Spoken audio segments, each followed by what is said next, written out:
इस शख्स को देखिए, ये वही है जिस पर पुणे के सरकारी बस डिपो में एक महिला के साथ दुष्कर्म का आरोप है। वारदात के बाद वो बड़े ही शातिराना तरीके से भाग निकला था। उसके बाद से ही ये पुलिस की टीमों को छकाता रहा। इसकी पहचान दत्तात्रेय गाड़े के रूप में हुई है, जिसकी धरपकड़ के लिए मुंबई पुलिस क्राइम ब्रांच की कई टीमें लगातार अलग अलग जगहों पर दबिश दिए जा रही थी, लेकिन इसकी एक गलती ने इसे पुलिस के चंगुल में फंसा दिया। आरोपी दत्तात्रेय गाड़े लगातार छिपता भाग रहा था।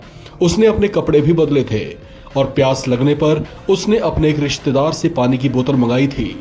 पानी पीते हुए उसने अपने रिश्तेदार से कहा था कि उससे बहुत बड़ी गलती हो गई है। यह कहकर वो वहां से भाग निकला। इसके बाद पुलिस ने उस घर के आसपास दत्तात्रेय गाड़े की तलाश करनी शुरू की। डॉग स्क्वाड को भी बुलाया गया। पुलिस को उसकी बदली हुई शर्ट मिली। उसकी गंध डॉग स्क्वाड को दी गई। उसके आधार पर डॉग स्क्वाड ने पुलिस को अलग रास्ता दिखाया। जब गांव वालों ने दत्तात्रेय गाड़े की पहचान की तो उसे हिरासत में ले लिया गया।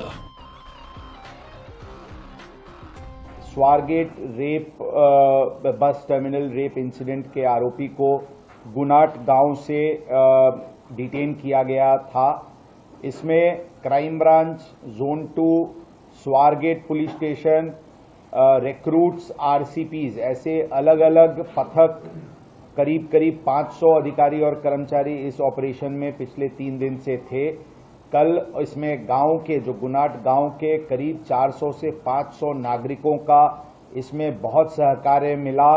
हमें इंफॉर्मेशन बहुत जल्दी आती थी। हमारे लोगों को पूरी सोई सुविधा, उनके लोग मोटरसाइकिल्स पे खुद जो खेती की एरिया थी, जो शुगर केन की फील्ड्स थी, उसमें उन लोगों ने खुद से जाकर के बहुत ही अच्छा मेहनत और हमें मदद किया।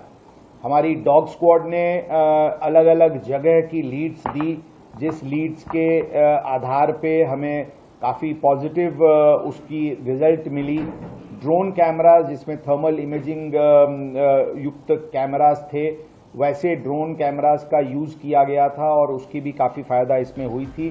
पुलिस के इस ऑपरेशन में ग्रामीणों का बड़ा सहयोग मिला। दूसरी ओर यूथ कांग्रेस के सदस्य सड़कों पर इस घटना के विरोध में प्रदर्शन करते देखे गए। सीएम देवेंद्र फडणवीस ने कहा कि सरकारी बस डिपो पर व्यवस्थाओं और सुरक्षा के लिहाज से स्थितियों को रिव्यू किया जाएगा। पुणे का जो मामला है उसमें आरोपी को पकड़ लिया गया है। इस आरोपी की जांच की जाएगी। उसके माध्यम से इसकी जो सही स्टोरी है वो हमारे सामने निश्चित रूप से आएगी। और कुछ चीजें आज पुलिस कमिश्नर ने आपके सामने रखी है, कुछ चीजें जल्दी हम सामने रखेंगे। अभी चूंकि सारी प्रक्रिया चल रही है इसलिए वो चीजें सामने रखना ठीक नहीं है, लेकिन इसमें फॉरेंसिक जो कुछ हमारे तफ्तीश है वो भी हमारे सामने आई हुई है। तो निश्चित रूप से इसकी सारी जानकारी आपको मिलेगी और इस प्रकार के डिपो में ऐसे मिसयूज न हो, इस दृष्टि से भी आगे में कार्रवाई की जाएगी। इस बड़ी घटना पर राष्ट्रीय महिला आयोग ने भी कड़ा संज्ञान लिया है। इस विषय में नेशनल विमेन कमीशन ने सुमोटो कॉग्निजेंस लिया है और कल ही हमने महाराष्ट्र के जो डीजीपी है उनको हमने पत्र लिखा है। हमने उनको ये कहा है कि ये जो घटना घटी है, इस घटना का तुरंत हमें वो जांच करके एक अहवाल हमें वो तुरंत दे दीजिए। उसमें हमने उनको ये भी कहा है कि इस घटना की तत्परता के साथ जांच होनी चाहिए। उसी के साथ साथ जो पीड़िता है उनको पूरी जो हेल्प होनी चाहिए वो सभी हेल्प होनी चाहिए।